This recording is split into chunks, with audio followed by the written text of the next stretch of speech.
Researchers at Joslin Diabetes Center have found a new use for an old medication, the treatment of type 2 diabetes. We have found that a medication that has been used for many years to treat arthritis is actually beneficial to improve blood sugars in patients with diabetes. Doctors Allison Goldfine and Stephen Joslin conducted a clinical trial of the drug Salsalate, a cousin of the common drug aspirin. It is a derivative of salicylate. Salicylate is one of the oldest drugs known to man. It's been apparently in clinical practice at least since the time of the Egyptians. We found evidence of its use. So in this specific trial, we identified patients who had type 2 diabetes that was inadequately controlled on their current medications, and they were randomized to take either Salsalate or placebo and be followed for a period of a year. They saw the people taking Salsalate had lower blood glucose numbers than those taking the placebo.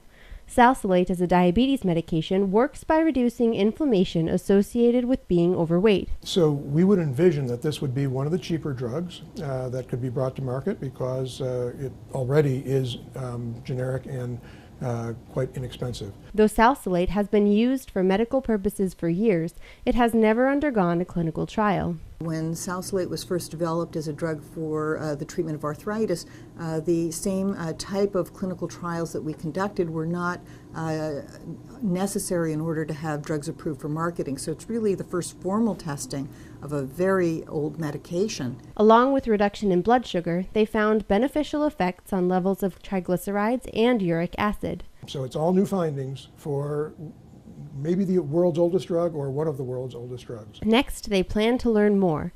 They are currently conducting a trial on the effects of Salsalate on heart health.